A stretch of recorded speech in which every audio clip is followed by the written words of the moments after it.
everyone, yep, it's Bottle Sparks, and I'm back at you with a new video, and this one's gonna be part 8 of, here it comes, yep, it's part 8 of What If Deku Had Beast Boy's Powers. I'm really, before we get to the actual what if, I want to apologize to everyone that I haven't made this video for quite a while. I got a comment that, oh, when are you gonna make saying that, oh, when are you gonna make Beast Boy, when are you gonna make what if Deku had Beast Boy's powers?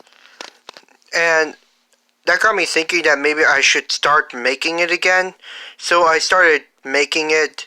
So I've started to have ideas for it. So yeah. Last time we left off, Uraraka defeated the Deku defeated beat Monoma because his quirk can't be copied because of One For All. Because we don't know about One For All. What will happen if you eat it? If you eat a strand of the use of its predecessor's DNA, your quirk becomes immune to being copied or absorbed, or even taken away. But anyway, let's get to it. Uraraka defeated Bakugo. This version of Uraraka is a lot stronger than her canon counterpart. Seeing that Deku is getting stronger and stronger made her want to get stronger and stronger herself. She wanted Deku to see her, to see how much she's improved over the year. Okay, now let's get to the other fights. Momo Yaoyorozu versus Tokoyami. Yes. Yaoyorozu also wants Deku to watch her and how much she's grown. She actually starts training. She was actually trained during those 2 weeks, and she's now a combative fighter. She's giving Tokoyami a tough time in this situation when they're fighting. She throws a flash grenade because she found out during the fight that Dark Shadow's weak against light. So yeah, Yaoyorozu's in a good position, but then Tokoyami's about to turn the tide, and but then Yaoyorozu throws another flash grenade, and this weakens Dark Shadow to a big extent that Dark Shadow retreats back into Tokoyami. Tokoyami isn't well versed in combat, so she'll pretty much throw a tear gas grenade, and will throw another flash grenade and have sunglasses on so she can see better. And she pretty much pushes Tokoyami. She kicks Tokoyami out of the stadium. And everyone in class 1A is really surprised by Yaoyorozu's improvement, how much she's grown stronger. And Bakugo, he's actually really mad that he was defeated by Uraraka, who looked nothing more than someone who could be squashed by him. That he could squash any time. He was defeated. Yeah. This timeline where Deku is Beast Boy, giving the other girls a moment to think that maybe they should get stronger as well. And Minetta's also the same as well, but he didn't really get to actually. Wait a minute. Let me think of this again. No, sorry, no, no, no. Never mind. In the cavalry battle, Mineta was also trying to get points, but then Shoda came out of nowhere and pretty much froze them when they were about to get enough points. Because going after Deku would be a problem. Would be the bats. You know what? Let's just change it. Yes, Mineta is in the tournament when they fight. He pretty much he was actually Joro. What was the guy's name when? What was the guy with the blue hair? He forfeited because he didn't felt like he won. Yes, Mineta would take that guy's place. And would in his place, and he would want to stay in because he wants to face Deku. So yeah, let's get to it anyway. Deku is now about to be up against with Todoroki, but then before that happens, Todoroki, in the anime, talks to Deku and says that his power is just kind of.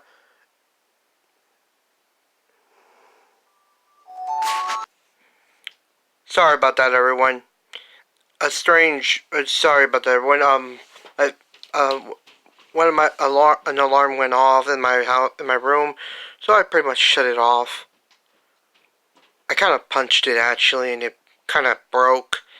I was kind of shocked I had that much strength. But let's get back to the actual what if anyway. Deku is facing Todoroki. Sorry about that, everyone. I believe someone might be back home, so I'm not gonna bother. So let's go for what if. I kind of bite my tongue. So okay, let's get back to it. Let's just hope there's no more distractions. Because literally this is a what if, and I don't want any more distractions. And I'm doing it again. So yeah, let's get back to the what if. Deku is now Todoroki. Todoroki brings Deku and asks if Deku is All Might's secret love child, and Deku says, "No. Heck, I mean no, no way, no. If I'm not All Might's love child, so you must have to mistake me for that." And Todoroki says, "Okay then, if you're not, okay, since you're not All Might's secret love child, and that means you must be really strong." And Todoroki says, "I will defeat you. I have to prove that I am better than him." And Deku says, "Better than who? Surpass who, really? Because you always seem mad, and in the battle between you and Zero, you seem really mad, and you were looking at something on your side, on your right side. Were you looking at Endeavor?" And Todoroki says, "Yes, I hate that man with a passion that I don't even want to use his quirk. I'd rather fight with my quirk." So yeah. So yeah, that happens, and the next battle is Todoroki versus Deku. Yeah, we're on this. So the battle begins. And Deku is like dodging Todoroki's rush of ice right at attacks Deku with a big gorge of ice. But then Deku kicks the ice and making it shatter because he was using one for all.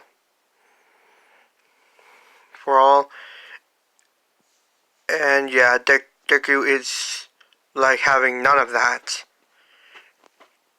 And during the time, Todoroki is still using his ice to attack Deku to freeze him in place. But Deku is like shattering the ice and breaking it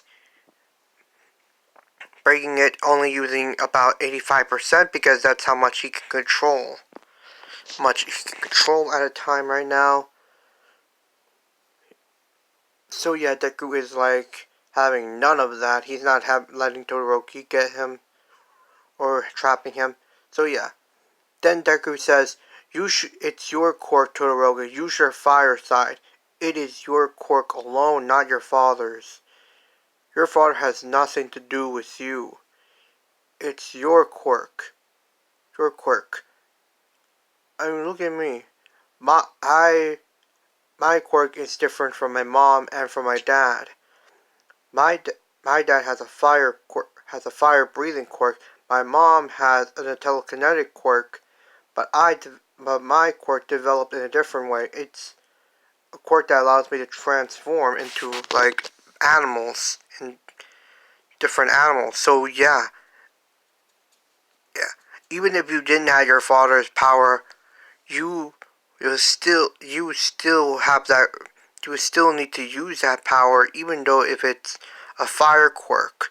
So yeah, this will get to Todoroki, and he'll practically begin to shut out fire from his left side. Fire will begin to sprout from his left side, and yeah, and Deku unleashes one for all, and it does hurt just a little bit, and he does and it does spread throughout his body, creating a shoot style, but he doesn't know it's shoot style just yet. And he rushes right at Todoroki, and Todoroki launches fire and ice right at Deku. And Cementos will get in the way, but it wouldn't help. Then before Deku will fall out of the stadium through the smoke, and destruction, Deku would practically turn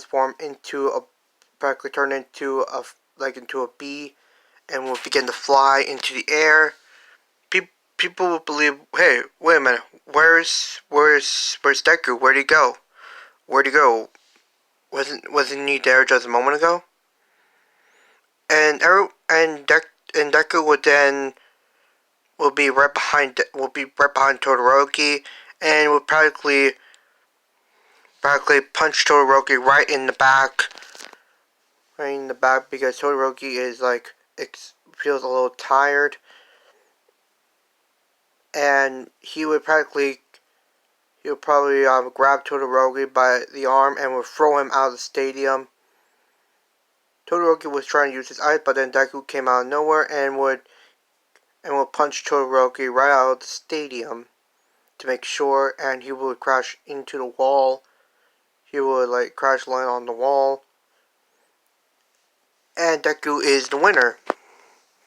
It's a hard-earned battle between both combatants, both fighters, and everyone's cheering. Next fight is versus Deku and Uraraka. Deku is now ready because it's time, and now Uraraka is she's trying to calm her nerves, knowing that she's going to fight Deku in this fight, and that she's also excited to also show off her new abilities. And the fight between Uraraka and Deku begins when they're in the stadium and Midnight says go, and Uraraka will rush at Deku, but then Deku will just jump out of the way, but then he'll feel like his body feels heavy, and he'll begin to be unable to move, and Uraraka would say, This is what I've learned. This is what I've gained during my training, Deku, and this is the power that I've gained. I can now I can not only make things weightless, but I can also make them heavy as well when I touch them.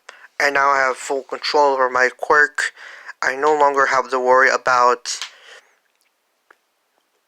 I no longer have to worry about when I touch someone with both my fingers. I no longer have to worry about them floating around. So yeah, I no longer have to worry. And then she would make a circle on the ground, and then a piece of rubble, and then a piece of the stadium would just begin to float. And this is also one of the abilities I've also gained, Deku. And she rushes at Deku with a flying piece of debris of the stadium, and was about to like punch him. Was about to come in with a punch, but then Deku grabbed it and would swing Uraka back on the ground. Uraka does a flip. So yeah, this version of Uraka is a bit strong. It's a lot stronger. And Deku is trying to trying to make sure he doesn't, you know, make sure he's not caught off guard. But then the piece of debris that Uraka was flying on towards Deku, comes back and it hits Deku, making him crash into the, making him crash. But then he would create a then he would use one of his frog abilities, frog powers, and he would shoot out his tongue, and it will help him grab back onto the stadium. Of course, it does dig into the stadium, and it would help him get back into the stadium before he even before he even hit the wall. So yeah, the fight between Uraka and Deku still continues. And so yeah, Deku and Uraka. So yeah, Uraka at first she did make him feel a bit of, did make him feel heavy, but then she decides to make him float, because that's obvious the right choice. Then she would get Deku and would make him feel heavy again, and then she would then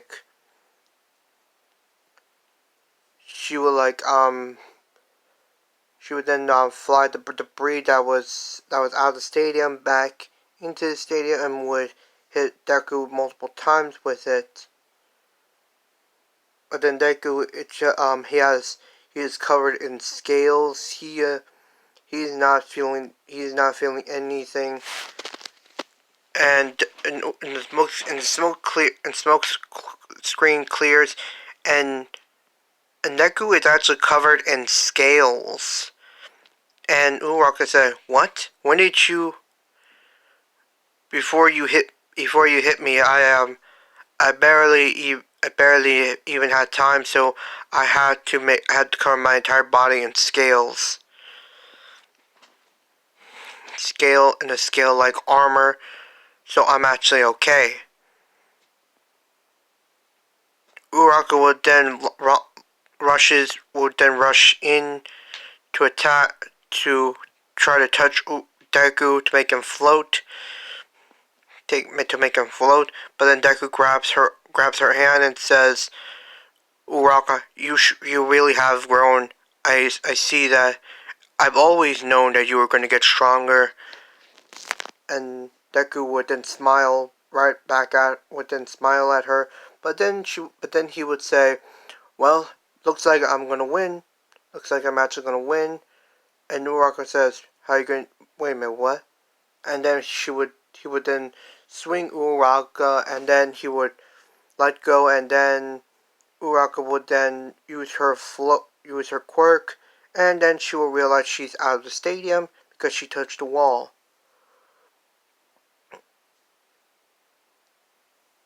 And pretty much Uraka has lost.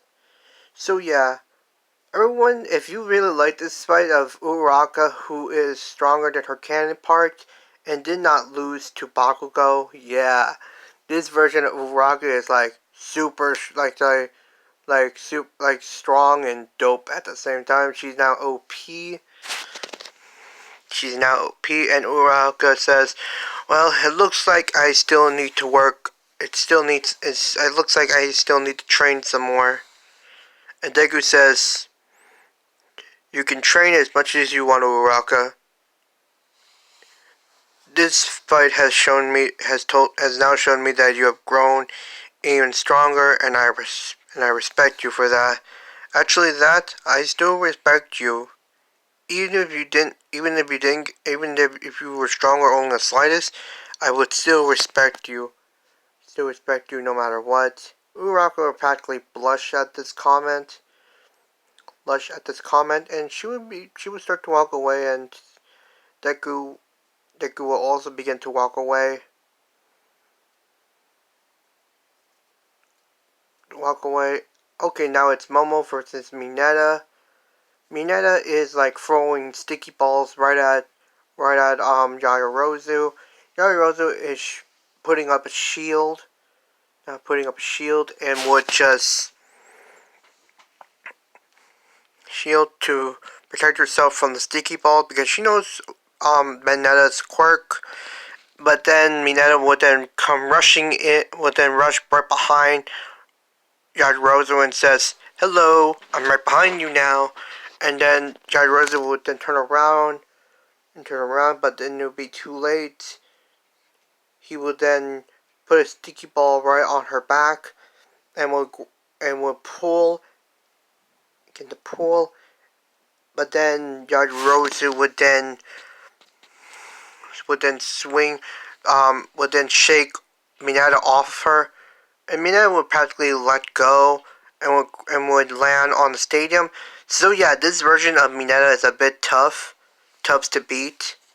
Imagine him like a little tiny mouse that you can't catch. Yeah, that type of Mineta. He is relentless, and he's pretty much sure he's gonna win. And the reason for that is because he has sticky balls all over the place. And Yaoyorozu is like, "So this was what you were planning. It seems I can't get out of this. Can't get out of this." Yaoyorozu will then have to say, "I give up, I surrender." And Mineta knew that she was going to surrender and says, "Yes, I did, I won." Everyone in Class 1A would practically be super surprised that Mineta was actually this good. Was actually hiding his hiding his skills.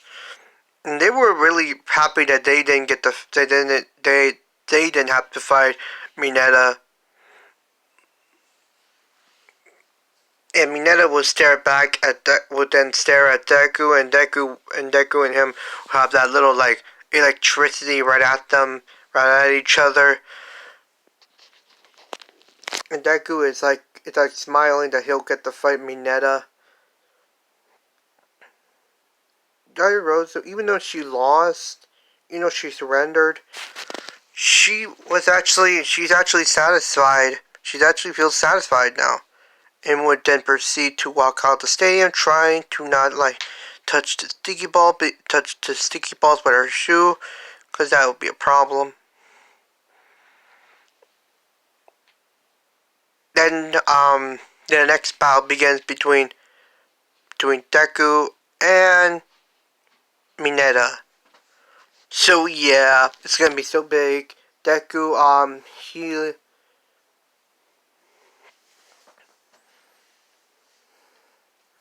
So yeah, the battle between Mineta and Deku begins. Deku fly. Deku begins to grow wings from his back and will rush at Mineta. And then Mineta will throw a sticky ball, but then Deku would then flap his wing, creating a gust of wind, and will make the sticky ball go out of the stadium. And Mineta has like a staff with him, so will have a staff with him, and will practically try to hit Deku with it.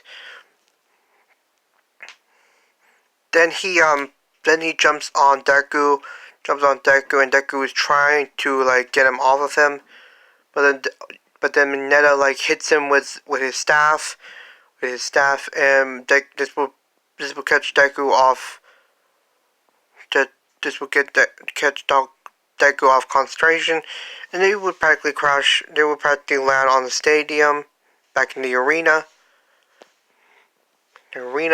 And Deku and Mineta are now like trading blows at each other. Mineta is actually a little battered up and bruised, but he's still continuing to fight. Deku has even more respect and is happy that Mineta has improved this much, and Mr. Aizawa is actually really happy that Mineta actually improved this much. And has actually improved this much. And everyone's like, everyone would believe that they've never seen this side of Mineta. But then Mineta, he actually feels a little he actually begins to feel exhausted. And Deku takes advantage of this and will grab Mineta and would then push him out of the stadium. But knowing that Mineta is actually a little battered and bruised, he would actually like put Mineta down gently because he's a little hurt right now. And Deku would say, "You did well, Mineta. Now take a rest. There's no need for you to keep going anymore. Besides, if you continued, you practically would begin to you probably pass out anyway."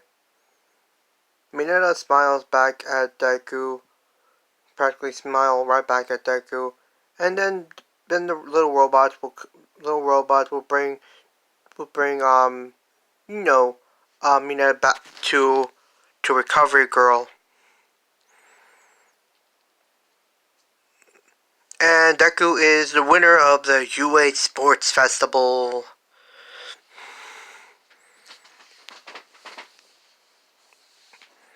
And Shigaraki, he's watching this, and he's like, "So that brat got even more stronger than he was before.